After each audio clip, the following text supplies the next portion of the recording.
Hey, welcome back to Atheist Edge. I'm Jim. Today we have a special guest in the studio, Justin Snider. He is running for the U.S. House of Representatives, Texas District 6. Great to meet you, Justin. Give us a brief overview of your platform in general. Okay.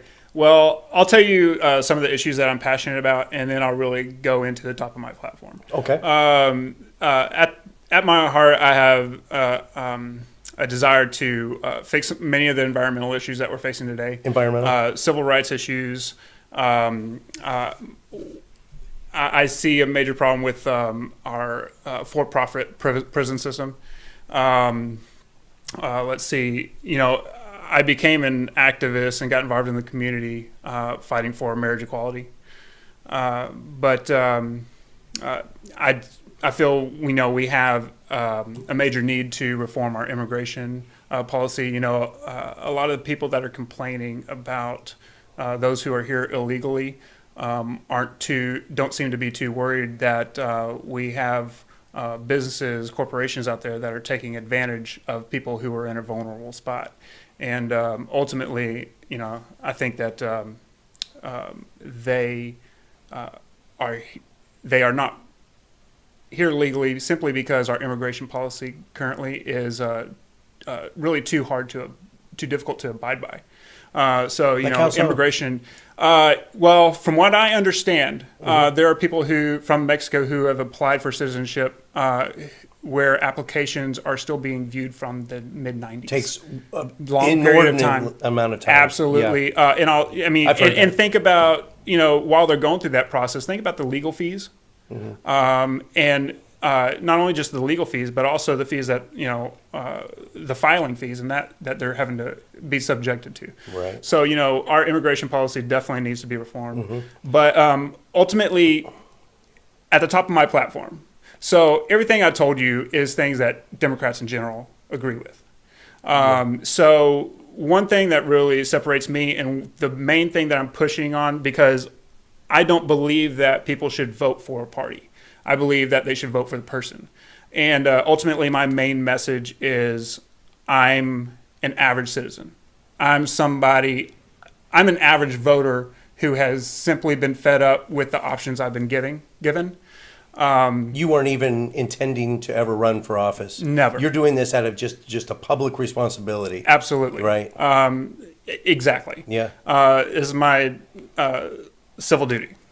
So I'm running because I don't believe, if any of my opponents were somebody that I could be proud to vote for, and I can see that they have been active in the community, they've actually fought for the things that they're saying they're supportive of. What they say they're doing. Then I would love, because I'll tell you right now, running for office is extremely difficult. It's exhausting. And expensive.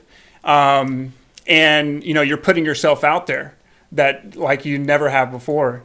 And, if somebody could represent, if I felt there was somebody in the race that could represent me and I could be proud to vote for, I would love to let them have it. I would love to step back and be behind them and work for their campaign and say, this is the person you need to support.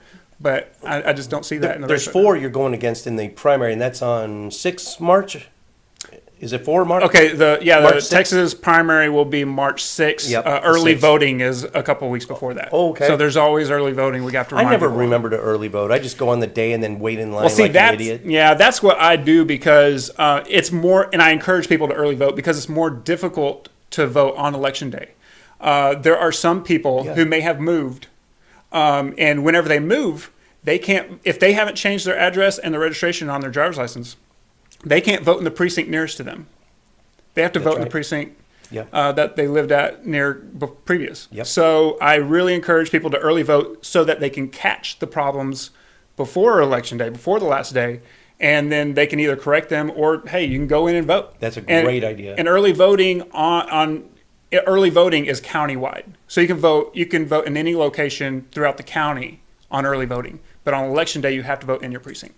Wow, okay. Yeah. So The hours are shorter for the early voting, right? They're not all day like the regular They vote. vary. Yeah. So I believe early on they're shorter, and then there are a few days that they'll have them go later on, like till 7, I think. There's a website that, in the process of doing some research on you prior to the interview, I found it was 411vote.org. Vote411.org. Vote411.org. That is a site, I believe, run by League of Women Voters. Yes.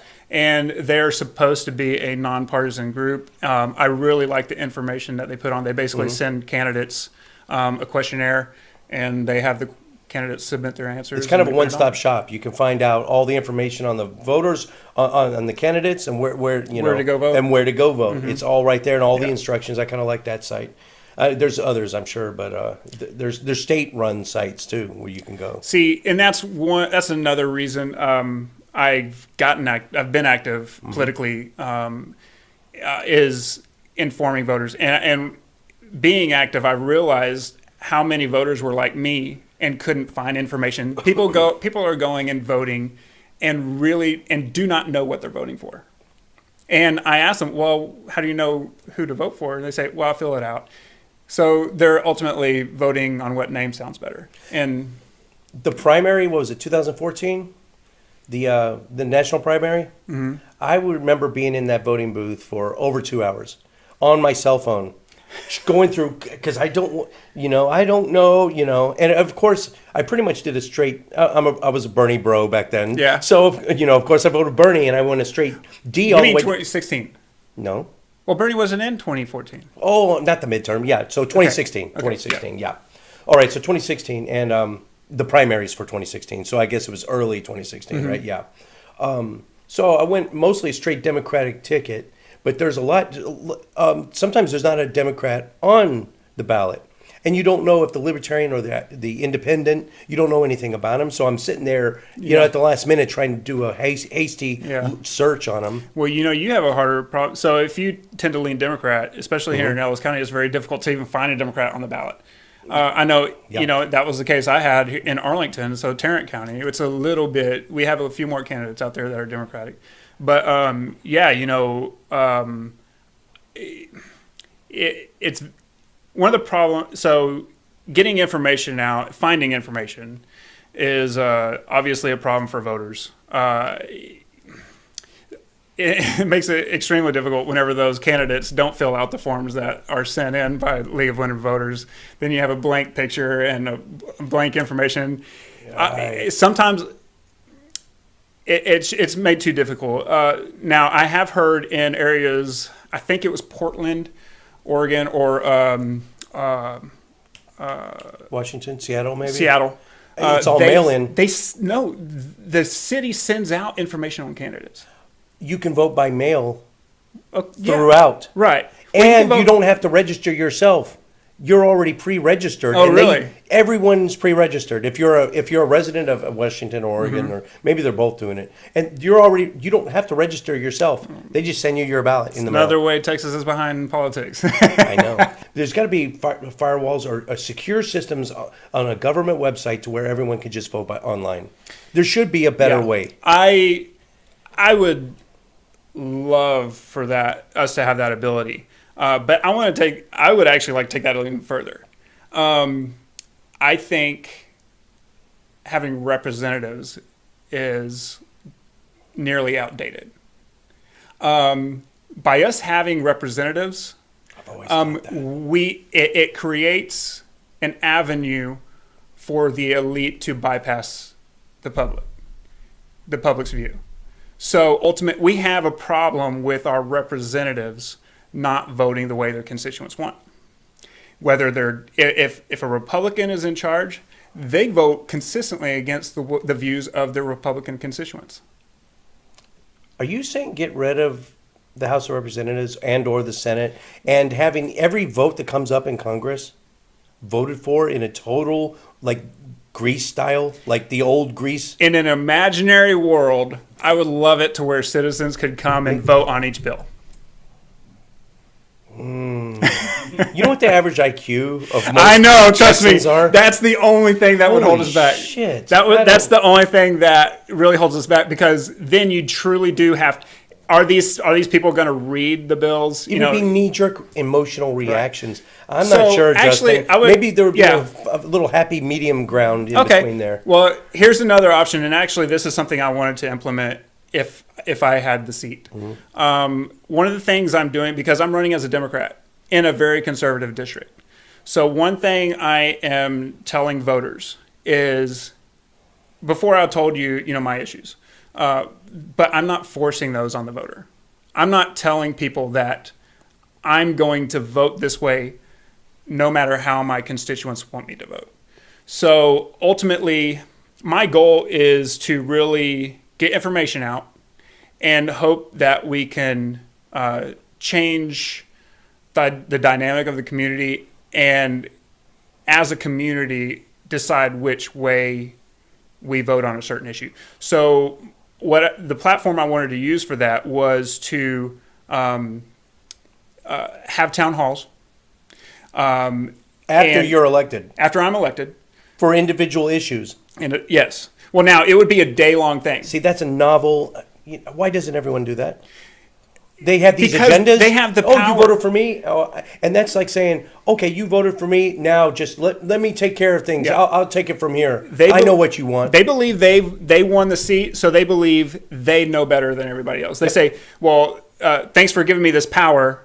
Now I'm going to use it as best I can to put forward my own issues and put forward the issues that my donors want me to. That's refreshing as support. hell.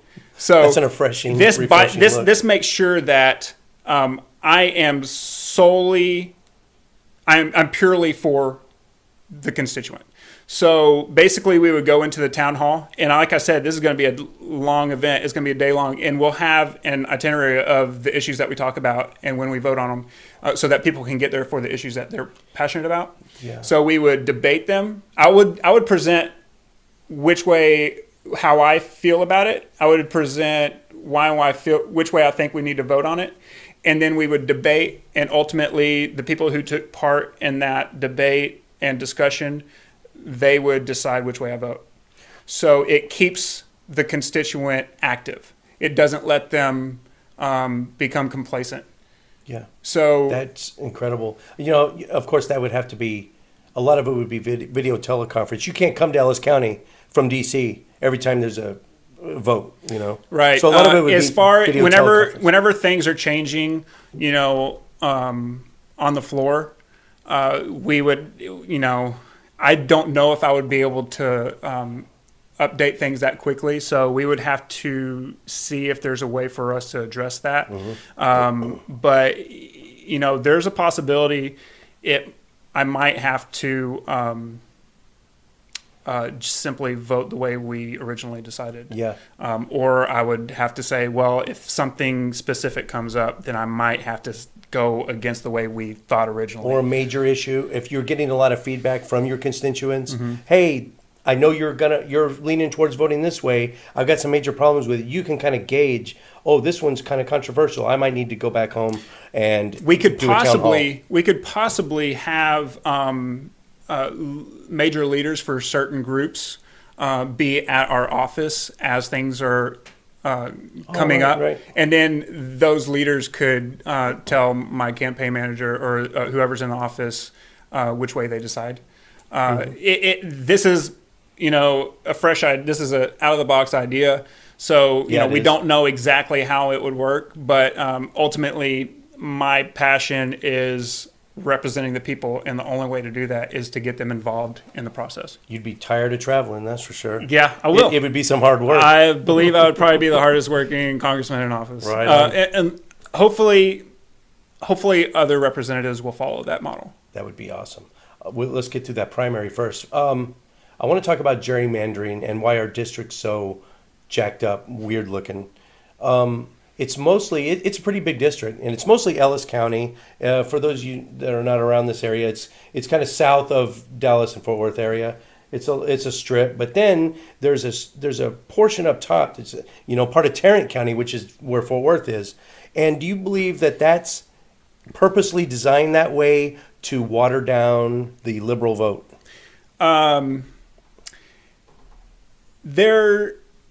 I don't have too much of a problem with Tarrant County. I have minor issues with Tarrant County. So I believe that a district should be compact.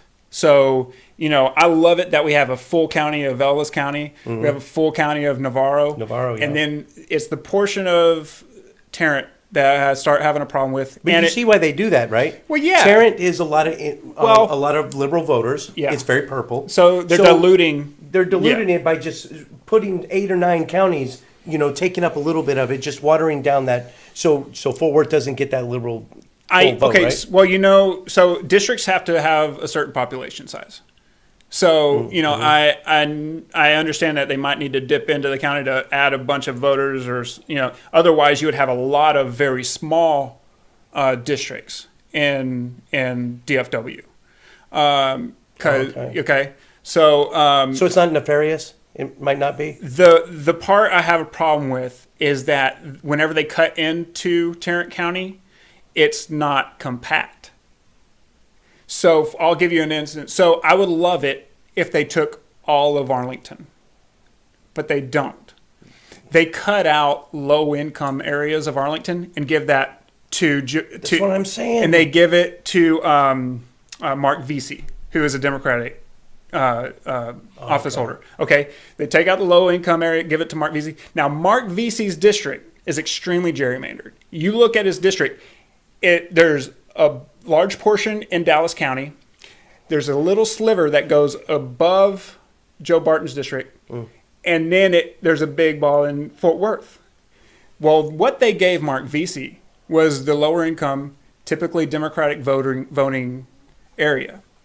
So what I have a problem with is them giving that portion of Arlington and even Grand Prairie. So basically they tend to go around the line of Dallas County for they have this to connect district. those, so it's always a thin little lifeline. So they go into Tarrant County. There's a little corner of Ellis County that connects with Tarrant County, and that's where they get that connection. Now they go up the Dallas County line, but they start dipping in to Grand Prairie and Arlington off of that line when you get to the lower income areas. So, but I told you Mark Vesey's district wraps around. There's a little arm of Fort Worth that Joe Barton takes, which is higher income little neighborhood of Fort Worth. So he is taking out, a good chunk of Democratic voters, by going up in there. But they're also still making sure it's secure by taking out a few, some of those Democratic areas, which is going to go to VC anyways. VC's district is going to go blue. So my problem with the district is the little cutouts. It doesn't make sense. The only way it makes sense is them rigging the district. Yeah. So Democrats do it also in their defense. When we're in power, we do the same thing. Right. If there's a way to just avoid, we need to. Yeah, the problem is that the definitions for gerrymandering are too weak. Yeah. The Texas Constitution. I'm not gonna. This isn't quiz time, but Article 1, Section 4 says no religious test shall ever be required as a qualification to any office or public trust in this state, nor shall anyone be excluded from holding office on account of his religious sentiments, provided he acknowledge the existence of a supreme being. That's Texas Constitution. Okay. We are one of 13 states that require you to, in some form or fashion, believe in God. Well, I think that might Justin. be another example of how You're on Atheist Edge right now. I think that's another reason how Texas is violating the U.S. Constitution. Now, I don't want to get too much into your own personal religious views, but just for the viewers. Well, I'll tell you. So I am a humanist. I Humanist. consider myself a humanist, an agnostic humanist. I'll just tell you. So I personally believe I don't follow religion. I don't feel that religion is something that I don't connect with. Organized religion. I believe I ultimately live by Organized religion. I believe in the golden rule. Treat people how others would want or how you would want others to treat you. Yeah. And that's how I lived my life. That's how I've lived a ethical life. That's what has driven me to contribute to the community. And treat others. Ultimately, I treat others better than I would ever ask anybody to treat me. Just because I want to do good, and I want other people's lives to benefit from the work I'm doing. Structured, organized religion, not a big factor in your life. You're more on humanist principles and living the golden rule for its own sake. Yeah. Humans doing good for Absolutely. each other. Yeah, and we are, endorsed by Free Thought Equality Fund, which is the electoral part of the Humanist Foundation. So, Do you feel that's going to hurt your chances, even against your Democratic opponents in the primary? I don't. I pretty much any issue that I have, I like to address it fully, and ultimately, so typically, whenever people see that I'm bringing that up, I have the ability to address it. And normally, whenever I do address it, they are supportive of that explanation. They are? Absolutely. You found that it's been that way? Yes. For example, I talk to Christians regularly. We're in Texas. Yeah. A very conservative district of Texas, and especially Ellis County, right here. Yeah, absolutely. You can't swing a dead cat without hitting a church. So, yeah. So I have talked to Christians and have told them I don't follow organized religion, but I am a supporter of the Golden Rule, and they've told me, you know what? As long as you follow that, I'm supportive of you. And if you truly support that, then I follow you. Awesome. So, awesome. yeah, we've had support from those who I don't agree with spiritually. I happen to take a quick peek at your campaign funds. I see that, not to get too much into it, but now we're coming up, February is right around the corner. The primary is at the beginning of March. You've only tapped into about half of your funds right now. Now my idea is, why not blow that entire amount? We're about to get okay. Well, you just answered my question. Yeah. Blow all your cash now. Get the primary, then let the public media, let the news media, because you're going to get tons of exposure once you become the nominee. I've had a lot of conservative voters that have been supportive of my message. They like that I don't push a party message. They like that I don't force my issues onto them. What they do like is that at the top of my platform is getting corruption, dark money out of politics, adding term limits to all levels of office, and ultimately giving everybody a voice and not just the Democratic constituents. What kind of term limits you think representative? Ideally, I believe a 10-year term limit. Technically, that's pretty much what we're at with president, because technically you can have a half term and then 2 following terms. Oh. So if you're able to catch a half term, then you're able to do 10 years. Right. So nothing would really change except it'd be codified then. It would be set in stone. Correct. There'd be none I of mean, these Joe 25 Barton, years. Well, Joe Barton was in office for 34 years. 34, oh yeah, my gosh. 34 years. Yeah, that's insane. So, he's definitely out of touch. Well, he's a climate change denier. Absolutely. Which is funny. Forget about the scandal that please tell me you didn't see that disgusting picture. I can't get that image out of my luckily, head. I saw it blurred out. So I'm glad I didn't see it without I have a feeling it's going to be right behind us right now, but it'll be blurred out for you I'm not too. gonna look at it. What a creep, man. So the climate change denier really got me. I mean, dude. Yeah. Are you kidding? There's so many out there. Hey, Trump, look at Trump. Well, you know what his response was? So he said... all the way down. Water vapor is our biggest greenhouse gas. Technically, it's true. Watch the old Cosmos with Carl Sagan, specifically the part about Venus and why Venus is the way it is. That right there, it's an hour out of your life. Watch Carl Sagan talk about Venus, and it'll explain everything anyone needs to know about what could happen to this planet. Exactly. Yes. But, I went to one of his town halls, and I wanted to address him on the climate change. And I told him, I heard your response at a previous town hall where someone called you about climate change, and you said it's due to water vapor. Well, You're right. Water vapor has a lot to do with the trapping heat, and all that.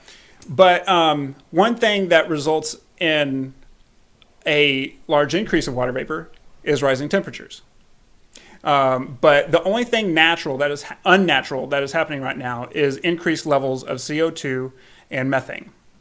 Now, those methane and CO2 levels are rising with the way our climate is changing. Proportional to our industrial needs. Yeah. Absolutely. Yeah. I mean, it's been changed ever since the early the Industrial Revolution. 1900s. Yeah. It's been, and just in the last few decades, though, it's been rising, but the last few decades, it's just been spiked. Exactly.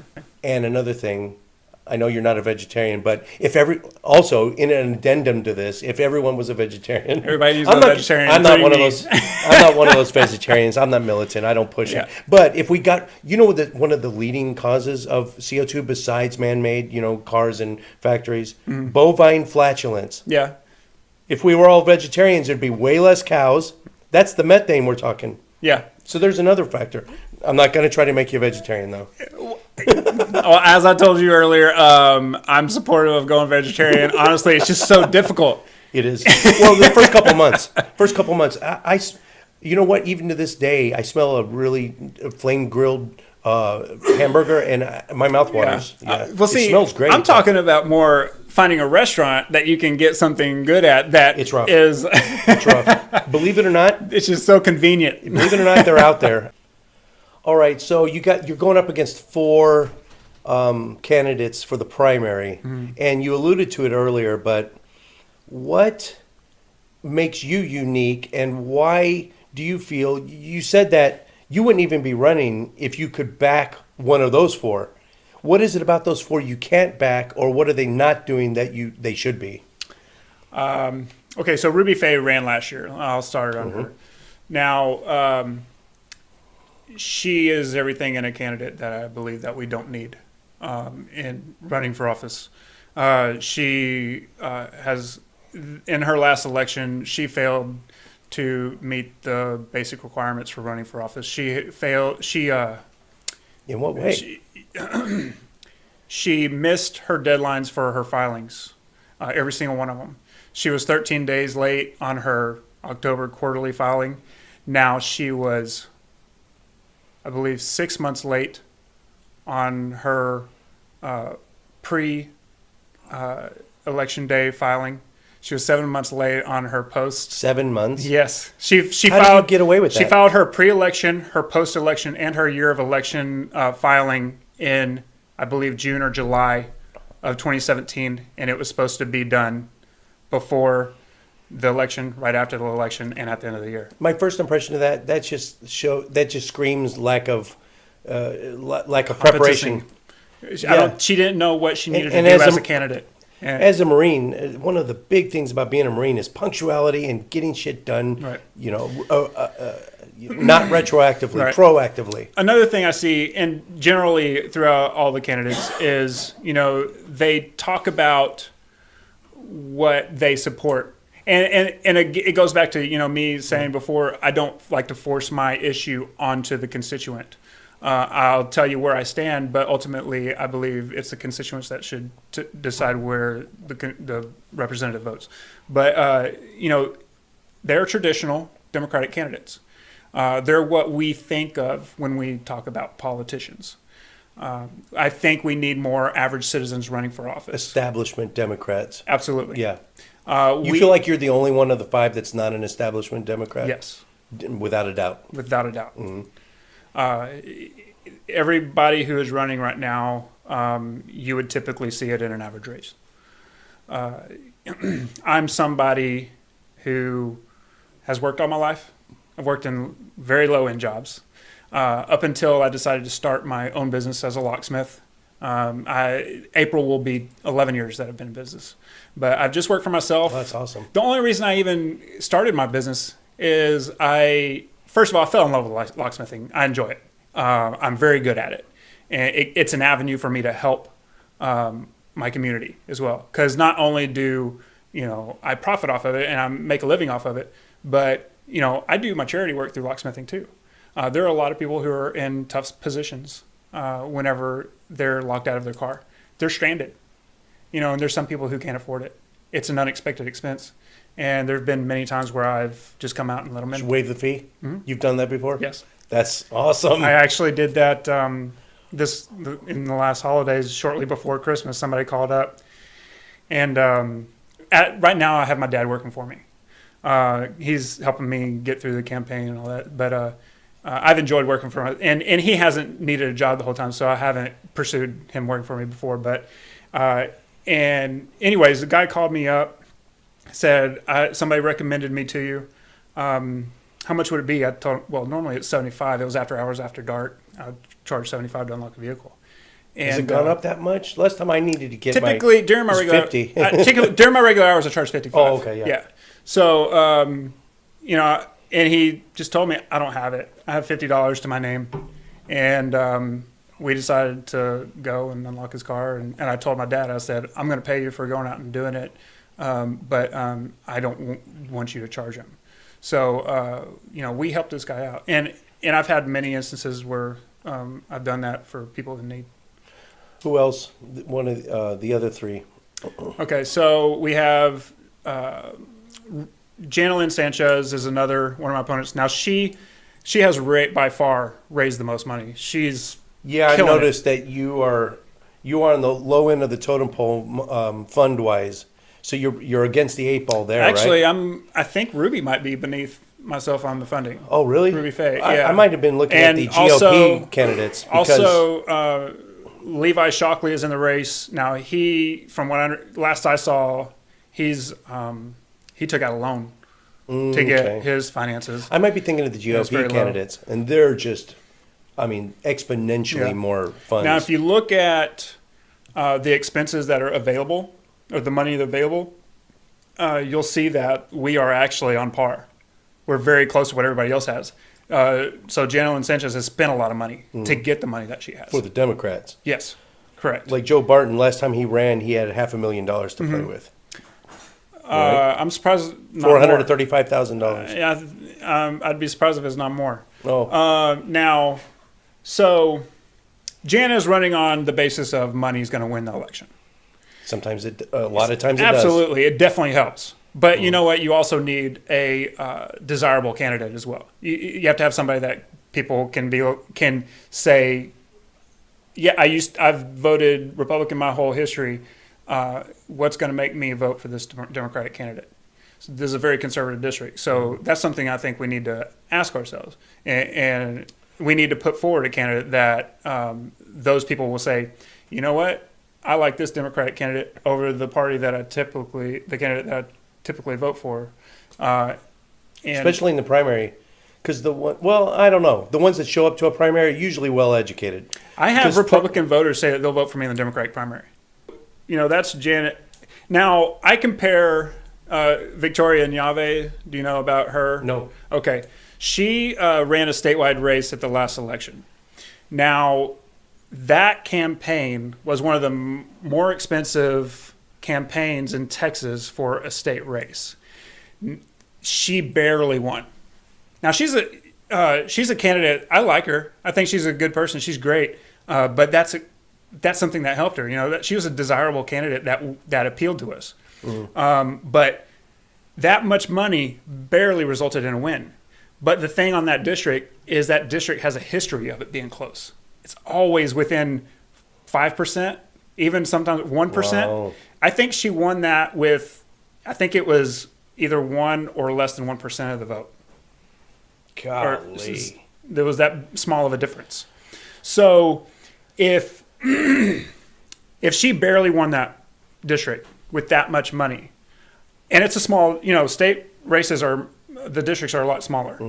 I don't understand how Janet Sanchez is expecting to win a district this size with probably funds similar to what she received in that district. The Republicans are still going to very heavily outspend us because now that Joe Barton's out of the race, they're going to everyone and their uncle. All these people are running. Coming out of the woodwork. And the Republican Party, GOP party, is going to fight to keep the seat. So they're going to pump money And into they this know district. the way the winds are blowing right now. They know that if a Dem can win this district, it's now. Right? Well, I think that's a large reason why. Have you heard about the controversy of Greg Abbott being in the Arlington MLK parade? I've heard a little bit about that. Okay. I think the reason... Catch up the viewers. Okay, I think, so recently there's been a big controversy of Greg Abbott, someone who has a track record of violating civil rights law. And among other things. And he was invited to be the honorary grand marshal of the Arlington MLK parade.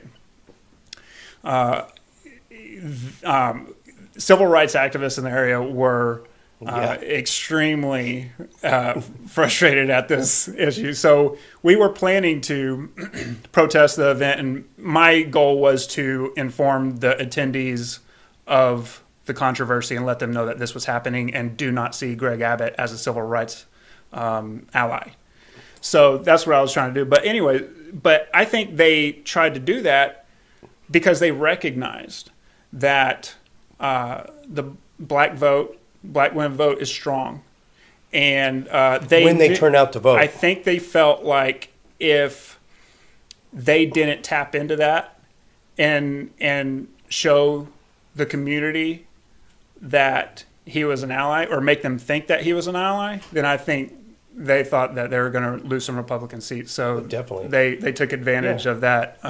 When they turn out to vote, minorities notoriously, especially in the primaries, notoriously fail to come out and vote. Lower incomes fail to come out to vote. I think I blame lack of information. Yes.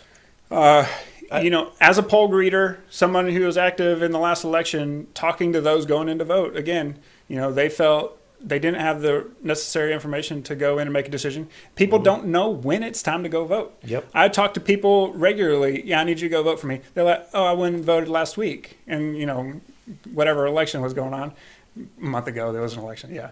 So, I was like, no, I'm talking about next year. This is going to be a long road.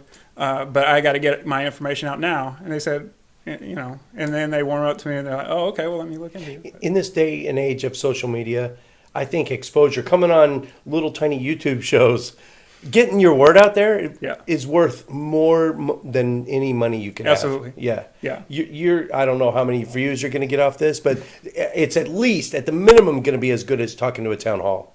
And I've seen you at your town halls. Yeah. I've seen some of the photos. You don't have 100 people in the crowd. No, we don't. You're going to get at least 100 people watching this. Well, I appreciate it. That's not much, but I can guarantee that. And definitely share this video to everybody you know. There you go. Like, share, subscribe in the comments. Post your comments in below. Democrats always win when the voter turnout is high. So what are you going to do? Is there anything special you're thinking besides just getting your platform out there? What can we do as liberals to get higher voter turnout, especially in primaries? Come out, volunteer, because whatever we can do to get information out, not only when it's time to go vote, but also about the candidates. That's what needs to happen in order to get people out to vote.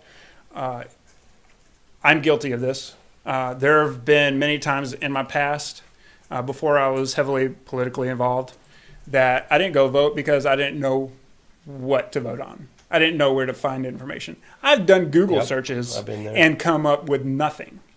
So it's lack of information, and it's designed that way. Our government does not want you to know what they're doing. It helps keep the people in power in power. The more information you have, the more information you have to base a good decision on. And I hate to say it, but yeah, that sounds right. Yeah. It sounds kind of fringy conspiracy theorist until you start thinking about it. And until you're involved in it. If whenever Holy you get shit, involved in politics true. and you see what's going on, you realize it's a sad fact that we live in. It's a sad reality we live in. Yeah. Wow. Okay. Separation of church and I am a single issue voter. Mm-hmm. I'm sure there's more like me, especially in the atheist community. Mm-hmm. if they don't want to admit it, we're either single issue voters or we only vote on, 3 issues at the most. Yeah. Mine is I am for building that wall, but not the wall you're thinking. That big wall between state and religion. Yeah. Yeah. Is that a big thing for you? I support it. Yeah. I do not believe that religion should determine law. And one of the ways I try to express why I feel that way, if I'm talking to a Christian, I'm going to ask them if our nation is heavily Muslim and we have Muslim leaders, would you be okay with the Quran dictating law? Or in Allah we trust on the back of squad cars. Absolutely. How'd you feel about that shit? I do not believe our tax dollars should go into advertising any religion. So, tax dollars did go into putting those stickers on the vehicles. So, Yeah. I do not believe that we should have that involved in Or our community. giant 10 Commandments monuments out in front of City Hall. Yeah. Well, if We're not all Christian. Not all your constituents are Christian. if you feel that your religion betters your life, and that's what you need to do, if you believe in an afterlife, and these are the things that you need to do to move on, I still do not believe that you should force it on to the community, especially those who may not view the same, that have that same ideology. I personally am a humanist. People should follow a religion because they feel that's right for them. Mm-hmm. I don't remember feel what I was gonna say. you should All right. force it on to anybody. Mm-hmm. Now, a good, honest, a Christian who's honest with his or herself would agree with this. Mm-hmm. You could be very devoutly religious, Christian. We have a huge Hindu community in your district. Mm-hmm. There's a huge, no, I wouldn't say huge, Muslim community. I guess it's a little farther north of your district, but I mean, it's interspersed with minority religions in your district. Mm-hmm. No matter what, if you're a person of faith, you can adhere to these ideals of separation between your beliefs and what's good for the community. Mm-hmm. Even if majority religion or minority religion, you're gonna see the benefits in keeping church and state separate. Right. It's just better for everyone, Well, and it doesn't hurt whatever religion you are adhere to. Making it law doesn't get somebody to support that religion and follow those ideas. Mm-hmm. If somebody doesn't believe that in their heart, then what are you really doing by making it law? You're simply I don't know if they believe that it gives them a stronger position to move on. I think the Greg Abbotts and Ted Cruz's of the world are not only are they dominionist, but they actively seek towards a theocracy. They believe that their way is. They believe in it so much that it's got to be right, and if you are a minority religion or lack of religion, you need to be educated, and they actively push for a Christian theocracy in government. I think with especially the evangelical Republican politicians, they're actively pushing for a Christian theocracy, exactly like Iran right now, but Christian instead of Shia Muslim. Mm-hmm. And if you don't think that, you're deluding yourself. I think that's actually what they're trying to do. Well, then I don't think it's a secret either. I just let people be. I don't see the benefit of forcing it into law. Mm-hmm. So you got lots of campaign shirts, but there's one in particular that caught my attention, and I forget what's on it, but it says woke real big. Yeah, it's got my face profile, it's like hair profile, actually, really. Right. And you could tell it's you with the beard, right? And then it says woke. Yeah. What's that all about? So I kind of view that, because I've been asleep, politically, and I feel that I'm now woke now. I've been involved in the process. I've seen what's going down. And now I recognize that in order for me to change the things that I constantly complain about, I have to be active in the process. So that's, I see myself as woke. I'm now aware of our societal problems, and I know I'm tired. I can no longer expect somebody else to step up and represent me. If I myself, somebody who has the time, I'm a business owner. I have my own business, so I have the time to concentrate on other things. I don't have a 9-to-5 job. I'm single. I have no kids, so that means I have a lot of time available. So if somebody who has those advantages in life to concentrate on making a change, if I don't step up, who's gonna? Yep. And the only reason I ask now, as you may know or may not know, the atheist community is divided right down the middle. There's a huge wedge. What is this, 2018? I would say it started around 2012. So it's been going on for about 6 years. And it looks like it's going to get worse before it gets better. The division in our community is mostly a result of social justice ideology on one side and individual justice ideology on the other. And that's as far as I want to get into it too much. But the actual term woke has been adopted by the social justice side of it. The far left, right. Antifa, let's punch Nazis, that side. Right. Instead of what they would consider the alt-right, not even mildly racist. I've never met a racist atheist, but you know what I'm saying. We're polarized to extremes. So the term has nothing to do with anything with the social justice division, right? To me, when you chose that term, you weren't even thinking social justice versus individual justice advocacy. Well, I think political activism is, social. Well, I'm like also on social issues. To a lot of social issues as well. So when you let's chose woke, let's go back to whenever I got involved in activism. I did my own thing. I helped before I got heavily involved in activism in other groups and organizing to make change. I thought I was doing good just by helping a bystander who has a flat tire on the side of the road, which I still do and is good to help out your fellow man in any way you can. But I wasn't aware that I could get involved in an organization fighting for gay rights, and a friend brought that up to me, and so then I'm aware. I'm aware of the issues, and I'm aware of the problems in that community, and I've stood up for it, and did and I felt like that was my wokenness. That's a social issue that I think we should all be aware of. You don't mean it in a I don't even know. Maybe it's very general. Maybe I see it as a very broad term and specific to you how see you it more feel. Broadly than what. Okay. Yeah.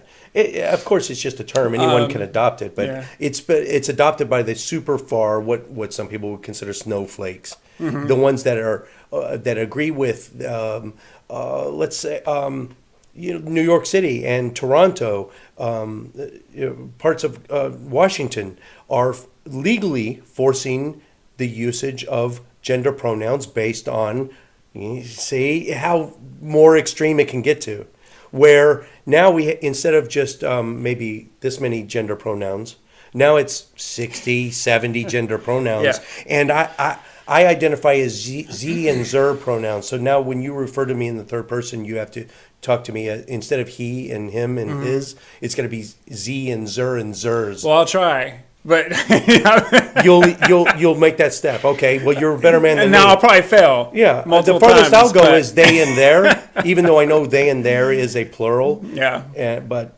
I'm not. I refuse, like some of the ones that are a little not, a little right of center on this issue. Well, one thing we were talking about earlier, before I think we even started the recording, I'm not going to force, my view on anybody. So, if somebody wants me to try to make an effort to call them what they want to be called, then I'll do that. Now, I hope that they also give me some leniency because I'm a human and I will fail. Because If there's a law prescribing that you do it, would you be in favor of that kind of law? I would be in jail. Not through lack of trying, though. But not through lack of trying. Yeah. But should there even be a law in place to force usage of compelled speech, the use of gender well, pronouns? I think that I've gotten way more into this than I expected we're to. almost- But yeah, that you're taking character out of humanity. Now, I almost see that as something similar as forcing religion onto an individual. So if you're trying to force what you feel is socially right, is if it's not hurting anybody. Mm-hmm. Now, we have freedom of speech. I can call somebody, SOB, and technically, I'm being vulgar, but there are I have limits. freedom of speech. There are limits. You can't yell fire in a crowded movie theater. Right. You Well, can't because incite it violence. threatens the people around you. Right, but refusing to use a specific gender pronoun for someone. I mean, you can't legislate someone not being an asshole. Correct. All right, we agree on that. So woke, as long as it yeah. doesn't directly affect others, Right. then I think, or harm others, then I don't know how we can make it law. Yep. So woke, really didn't have any other connotations other than you have been awakened and you see To- the political climate for what it Now, really is. Whoever thinks that woke means that you have to recognize all of the problems that some extremists might recognize, then I don't believe in that version Okay. of the Like word a woke. social hierarchy where a cisgender middle-aged white male gets less of a say than someone that's farther up the totem pole. Mm-hmm. That's where this side of it has a problem with it. If we want equality, let's have equality across the board. Right. It's not a hierarchy.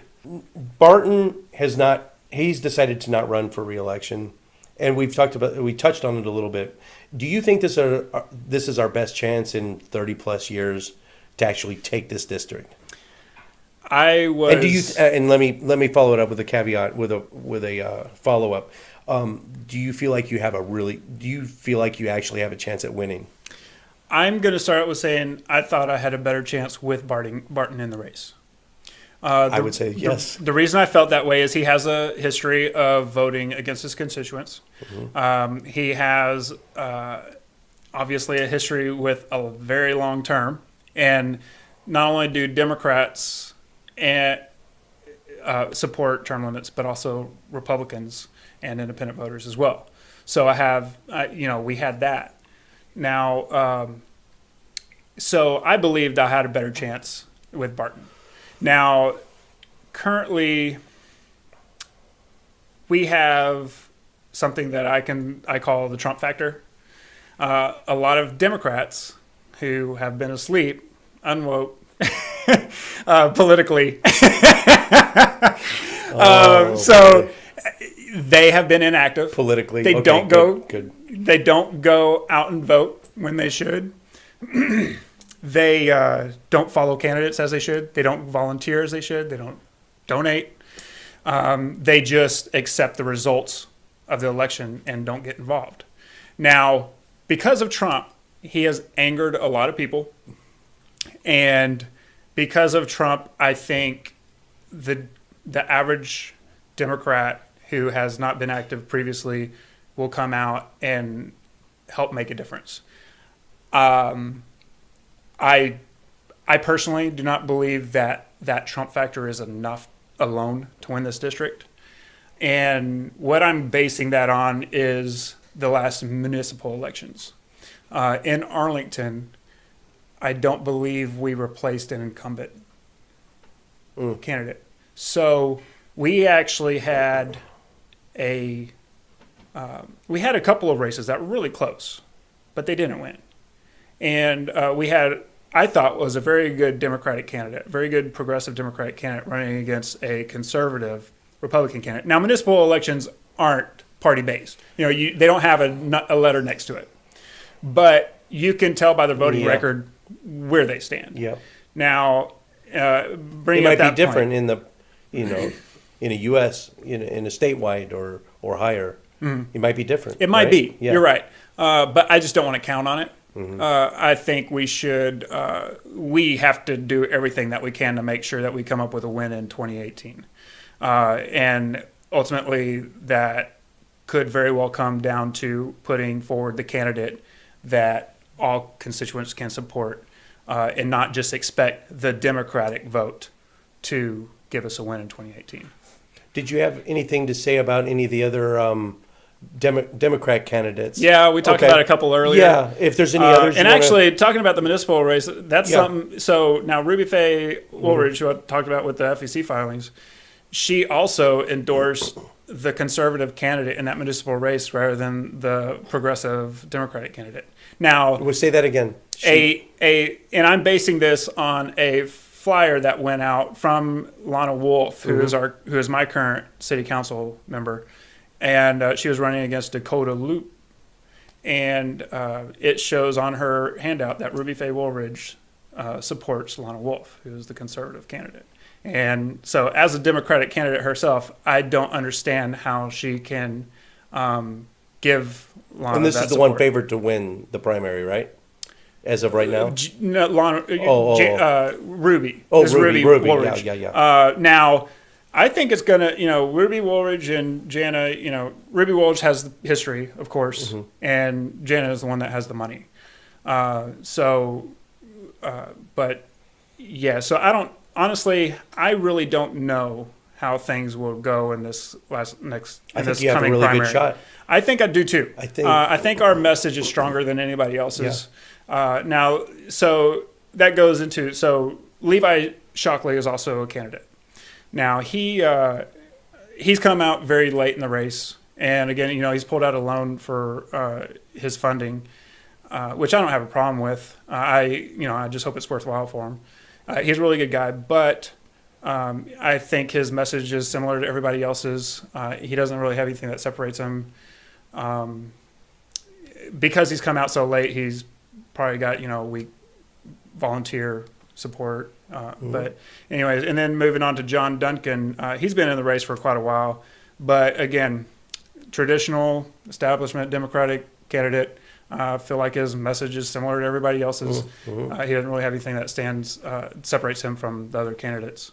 Well, in this age of political outsiders getting the election, this it seems like our best shot for you. Right. And the fact that we have there's a high number of the atheist community, the non-believers, the secular humanists, the agnostics, anyone that doesn't subscribe themselves to organized religion. It's a huge community in Dallas-Fort Worth.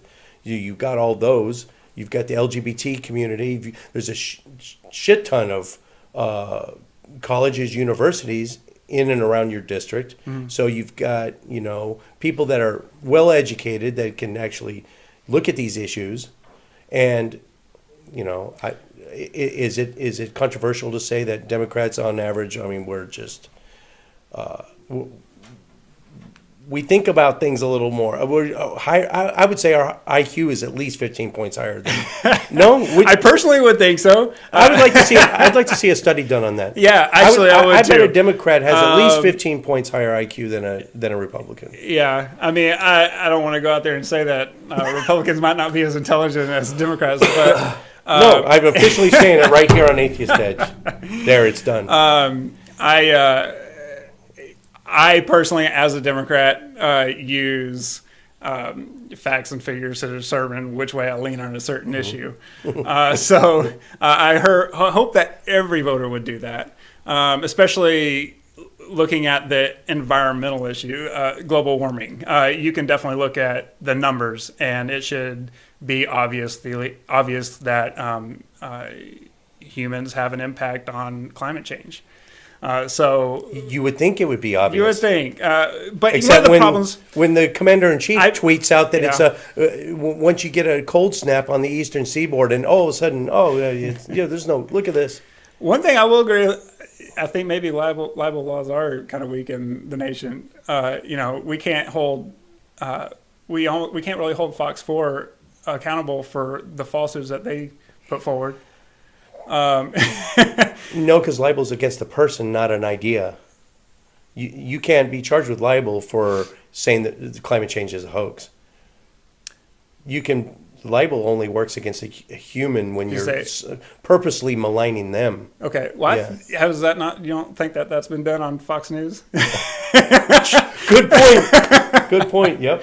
But I think we possibly do need to hold our news stations more accountable for some of the stuff that they're putting out. Fact checking in place for I think if a news for journalism. I think if a station or a place that puts out information calls themselves news, I think that they should be factual in their statements. And you can't always prove everything, and I recognize that. But things that can be proven, and whenever you can prove an idea that they have claimed is wrong, I want a list on their next show showing that all the things retractions. Yes, retractions. Now, if those retractions take up half of their show, then I think that would say a lot about that news station. Good luck, man. I mean, that's a pipe dream, but that would be really awesome if that could. Yeah, but awesome if that could happen. We're never going to do any of these things if we don't put the idea out there. Right. Ready for the last question? Sure. The question I ask everybody. Now, since you're kind of a middle-of-the-road humanist agnostic, you're not an atheist. You're the only guest on our show that is not one side, a non-believer. I don't even know if I call you a non-believer or a believer. So I'm going to tailor it towards the believer side, if you don't mind.